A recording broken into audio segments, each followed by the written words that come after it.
नमस्कार दोस्तों। तो आइए आलोका एजुकेशन चैनल पर आप सभी लोगों का स्वागत है। दोस्तों आज जो है 27 से 28 जनवरी 2023 के करंट अफेयर के बारे में हम लोग चर्चा करेंगे। तो आइए हम लोग देखते हैं। नरेश लालवानी ने मध्य रेलवे के नए महाप्रबंधक के रूप में पदभार ग्रहण किया है। सरकार ने गणतंत्र दिवस की पूर्व संध्या पर वर्ष 2023 के लिए पद्म पुरस्कारों की घोषणा की है। 30वीं राष्ट्रीय बाल विज्ञान कांग्रेस 27 जनवरी 2023 को गुजरात के अहमदाबाद में शुरू हुई। सरकार ने प्रत्येक राज्य और केंद्र शासित प्रदेश के 2 जिलों में पायलट मोड यू विन कार्यक्रम शुरू किया। विशाखापत्तनम रेलवे स्टेशन को गिर रेलवे स्टेशन सर्टिफिकेशन प्राप्त हुआ। केंद्रीय मंत्री जी किशन रेड्डी ने 6 दिवसीय मेगा इवेंट भारत पर्व का उद्घाटन किया। Surya Kumar Yadav men's T20 cricketer of the year पुरस्कार जीतने वाले पहले भारतीय खिलाड़ी बने।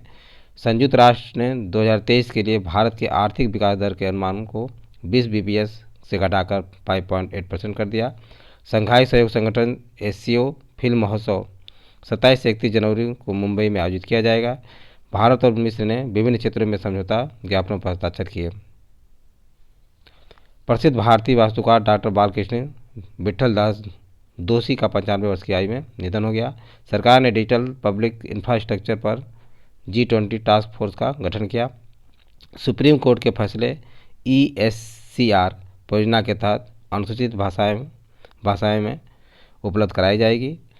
डॉक्टर प्रभा अत्रे की Pandit Hariprasad Chaurasia lifetime achievement award मिला।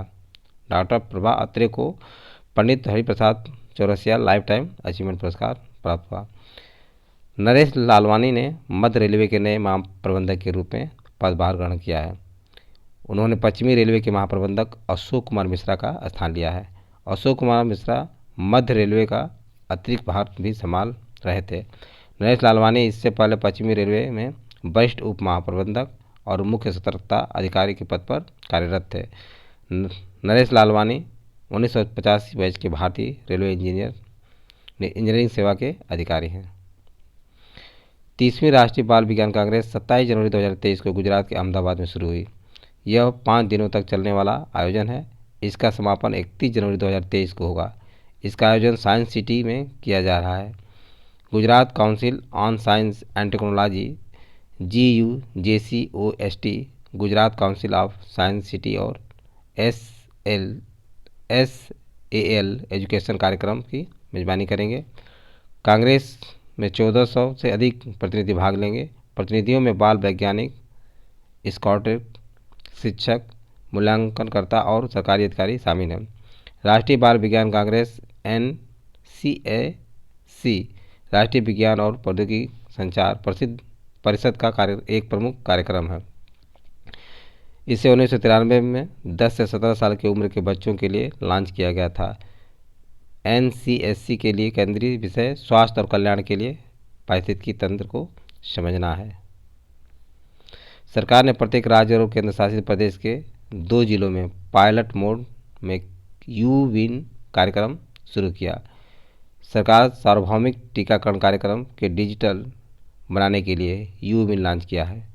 यू विन प्लेटफॉर्म सभी नियत टीकाकरणों को ऑनलाइन पंजीकृत करेगा। यह कोविड-19 प्लेटफॉर्म में कोविन की नकल करता है।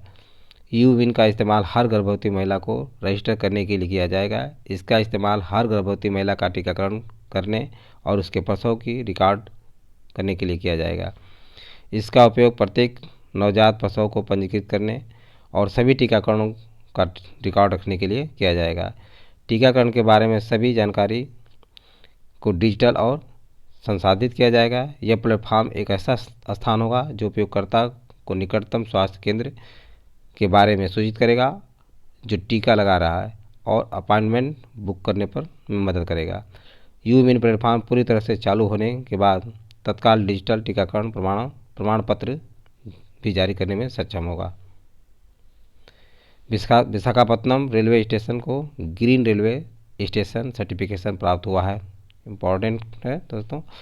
विशाखापत्तनम रेलवे स्टेशन को ग्रीन रेलवे स्टेशन सर्टिफिकेशन प्राप्त हुआ है जो उच्चतम प्लेटिनम रेटिंग है। Certificate Indian green building council IGBC द्वारा प्रदान किया जाएगा। विशाखापत्तनम रेलवे स्टेशन ने 6 पर्यावरण श्रेणियों में 100 में से 82 अंक हासिल प्राप्त किया है। विशाखापत्तनम रेलवे स्टेशन विभिन्न श्रेणियों जैसे टिकाऊ सुविधाएं, स्वास्थ्य, स्वच्छता, ऊर्जा और जल दक्षता, स्मार्ट हरित पहल में अच्छा प्रदर्शन किया है। Indian green building council IGBC ने सर्टिफिकेशन के लिए सर्वे किया। भागलपुर रेलवे स्टेशन BGP ने 2022 में CII द्वारा सिल्वर रेटिंग के साथ IGBC green railway station certification प्राप्त किया था। Chhatrapati Shivaji Maharaj terminus railway station CSMT को IGBC गोल्ड सर्टिफिकेशन प्राप्त हुआ है। भारतीय रेलवे के पर्यावरण निदेशालय IR ने ग्रीन रेलवे स्टेशन की रेटिंग प्रणाली विकसित की है। यह स्टेशन के संचालन और रखरखाव के कारण प्रतिकूल पर्यावरणीय प्रभावों का आकलन करता है। रेटिंग प्रणाली जल संरक्षण, अपशिष्ट प्रबंधन, ऊर्जा दक्षता, जीवाश्म ईंधन का प्रयोग आदि से संबंधित मुद्दों का समाधान करेगी। केंद्रीय मंत्री जी किशन रेड्डी ने 6 दिवसीय मेगा इवेंट भारत पर्व का उद्घाटन किया। केंद्रीय संस्कृति मंत्री जी किशन रेड्डी ने नई दिल्ली में भारत पर्व का उद्घाटन किया। यह 6 दिवसीय कार्यक्रम 31 जनवरी तक गणतंत्र दिवस समारोह के हिस्से में के रूप में मनाया जाएगा। इस मौके पर गणतंत्र दिवस परेड की कुछ बेहतरीन झांकियां दिखाई जाएगी। इस कार्यक्रम में भारतीय खाद्य कोर्ट, लोक और जनजातीय नृत्य प्रदर्शन और शिल्प बाजार भी स्थापित किए जाएंगे। देखो अपना देश एक भारत श्रेष्ठ, देखो अपना देश एक भारत श्रेष्ठ G20 और मिशन लाइव की ब्रांडिंग और प्रचार इस कार्यक्रम का हिस्सा होंगे। यह स्वतंत्रता के 75 वर्ष मनाने के सरकार की पहलों में से एक है।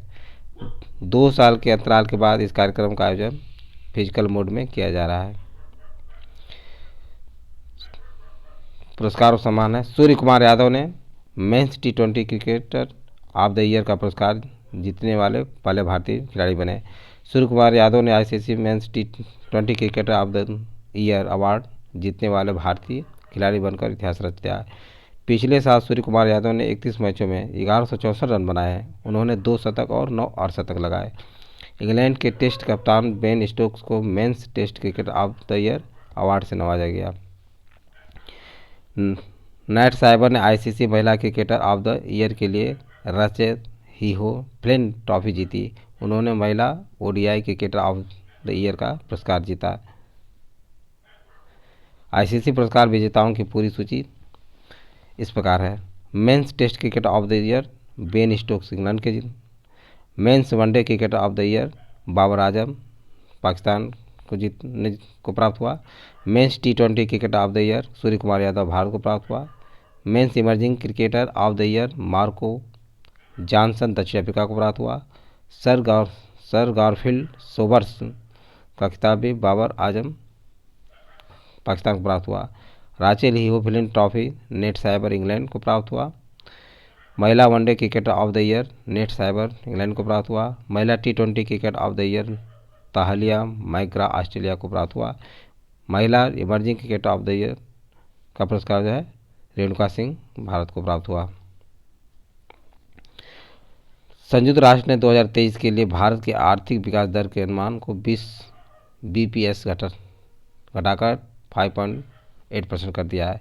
संयुक्त राष्ट्र ने 2023 के लिए भारत के विकास दर के अनुमान को पहले से 6% से घटाकर 5.8% कर दिया है।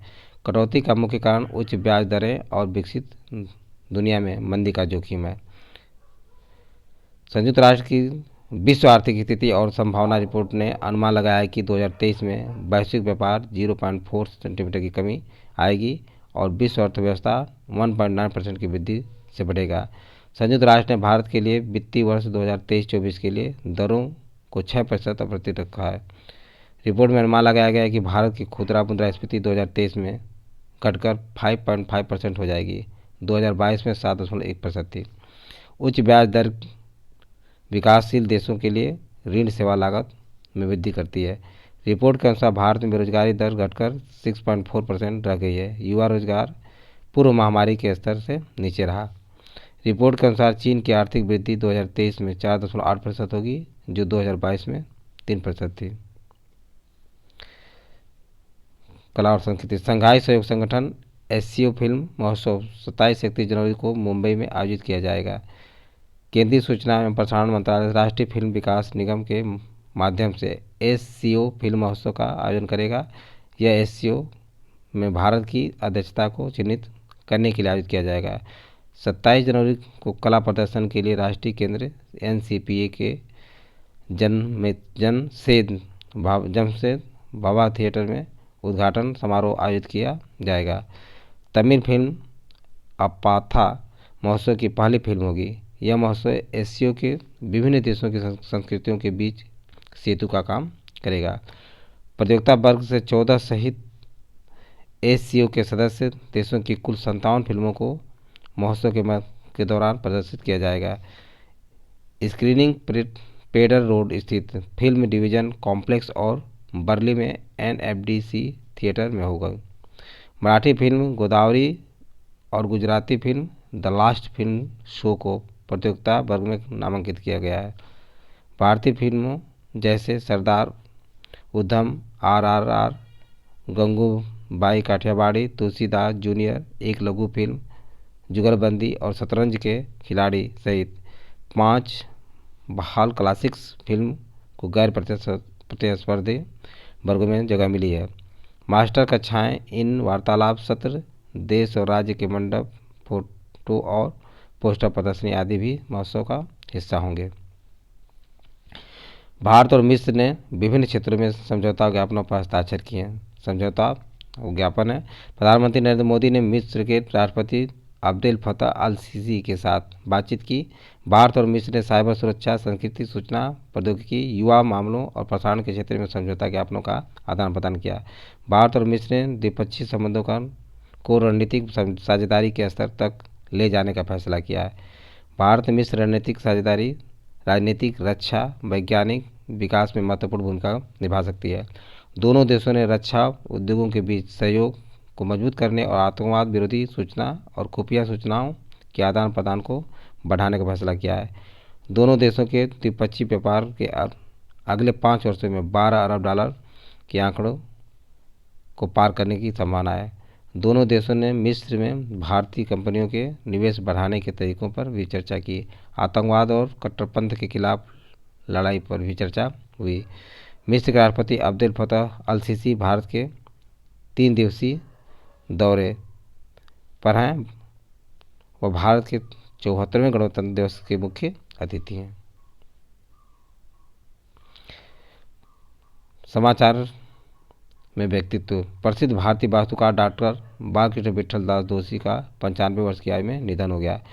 डॉक्टर बालकृष्ण विट्ठल दास दोषी पिछले 70 वर्षों से एक शहरी योजनाकार और एक प्रसिद्ध शिक्षक थे। उनने 2018 में प्रीतिकर पुरस्कार, 2021 में RIBA का रॉयल गोल्ड मेडल और 1976 में प्रतिष्ठित पद्मश्री मिला था। उनकी परियोजनाओं में अहमदाबाद में श्रेयस व्यापक स्कूल परिसर, भारतीय प्रबंधन संस्थान बेंगलोर और अहमदाबाद एक गुफा जैसी आर्ट गैलरी है जो कलाकार M.F. हुसैन के काम को प्रदर्शित करती है। उन्होंने ली कॉर्बुजियर और लुइस कान जैसे कई प्रसिद्ध आर्किटेक्ट्स के साथ काम किया। ली कॉर्बुजियर चंडीगढ़ के लिए अपने डिजाइनों के लिए प्रसिद्ध हैं। दोषी को वास्तुकला, जीवन, संस्कृति और दर्शन में उनके योगदान के लिए जाना जाता है। सरकार ने digital public infrastructure G20 task force गठन किया। सरकार द्वारा आर्थिक परिवर्तन, वित्तीय समावेशन और विकास के लिए डिजिटल पब्लिक इंफ्रास्ट्रक्चर पर भारत की G20 टास्क फोर्स की स्थापना की गई है। टास्क फोर्स की सह अध्यक्षता भारत के G20 शेरपा अमिताभ कांत और इन्फोसिस के अध्यक्ष नंदन नीलकर्णी करेंगे। वित्त मंत्रालय ने 21 जनवरी 2023 को टास्क फोर्स के गठन को लेकर आदेश जारी किया। टास्क फोर्स भारत को डिजिटल पब्लिक इंफ्रास्ट्रक्चर, वित्तीय समावेशन, डिजिटल पहचान, नवीन प्रौद्योगिकी आधारित सेवाओं से संबंधित अपने G20 प्रेसिडेंसी एजेंड को प्राप्त करने में मदद करेगी। टास्क फोर्स वित्त, स्वास्थ्य, शिक्षा, कौशल डेटा कराधान, डिजिटल वाणिज्य गतिशीलता और अन्य क्षेत्रों जैसे विभिन्न क्षेत्रों में भारत के डिजिटल बुनियादी ढांचे का एक विस्तृत नक्शा तैयार करेगी। आर्थिक मामलों के विभाग, वित्तीय सेवा विभाग, इलेक्ट्रॉनिक्स और सूचना प्रौद्योगिकी मंत्रालय और विदेश मंत्रालय के सचिव इस टास्क फोर्स के अन्य सदस्य होंगे। शेरपा ट्रैक में टास्क फोर्स G20 के फाइनेंस ट्रैक और डिजिटल वर्किंग ग्रुप DEWG में global partnership for financial inclusion GPF working group को भी सुविधा प्रदान करेगा। भारत सरकार भारत को डिजिटल रूप से सशक्त समाज में बदलने के लिए प्रतिबद्ध है। सुप्रीम कोर्ट के फैसले ESCR परियोजना के तहत अनुसूचित भाषाओं में उपलब्ध कराए जाएंगे। ESCR परियोजना का उद्देश्य 26 जनवरी से विभिन्न भारतीय अनुसूचित भाषाओं में सर्वोच्च न्यायालय के फैसले उपलब्ध करना है। ESCR परियोजना के हिस्से के रूप में फैसला SC कोर्ट की वेबसाइट, उसके मोबाइल ऐप और national judicial data grid NJDG के जजमेंट पोर्टल पर उपलब्ध होगा। ESCR के अलावा 1091 सुप्रीम कोर्ट के फैसले स्थानीय भाषाओं में गणतंत्र दिवस पर उपलब्ध कराए जाएंगे। 26 जनवरी से कुछ अनुसूचित भाषाओं में फैसले मुफ्त में उपलब्ध होंगे। संविधान की 8वीं अनुसूची 22 भाषाएं हैं। Electronic supreme court reports ESCR परियोजना सुप्रीम कोर्ट के फैसले का डिजिटल संस्करण प्रदान करने की एक पहल है। डॉक्टर प्रभा अत्रे को Pandit Hariprasad Chaurasia lifetime achievement पुरस्कार दिया गया। महाराष्ट्र के मुख्यमंत्री एकनाथ शिंदे ने डॉक्टर प्रभा अत्रे को Pandit Hariprasad Chaurasia lifetime achievement award से सम्मानित किया गया। डॉक्टर अत्रे ने राम गणेश गडकरी रंगायतन में एक समारोह में पुरस्कार प्राप्त किया। पुरस्कार में एक प्रशस्ति पत्र और 1 लाख रुपए का नकद पुरस्कार शामिल है। इस अवसर पर उनके 90वें जन्मदिन को चिन्हित करने के लिए 90 बांसुरी वादकों की सिम्फनी का प्रदर्शन किया गया। 2022 में उस्ताद अमजद अली खान को ठाणे में Pandit Hariprasad Chaurasia lifetime achievement award मिला था। हरिप्रसाद चौरसिया वह हिंदुस्तानी शास्त्रीय परंपरा में बांसुरी बजाने के लिए प्रसिद्ध हैं। उन्हें 2021-22 के लिए गण समाधानी लता मंगेशकर पुरस्कार मिला है। वह मुंबई में वृंदावन गुरुकुल के संस्थापक भी हैं। तो दोस्तों आज बस इतना ही। यदि वीडियो अच्छी लगी हो तो इसे सब्सक्राइब और लाइक अवश्य करें तथा अपने सगे संबंधी और दोस्तों को शेयर करना ना भूलें। थैंक यू दोस्तों, नेक्स्ट वीडियो में मिलेंगे।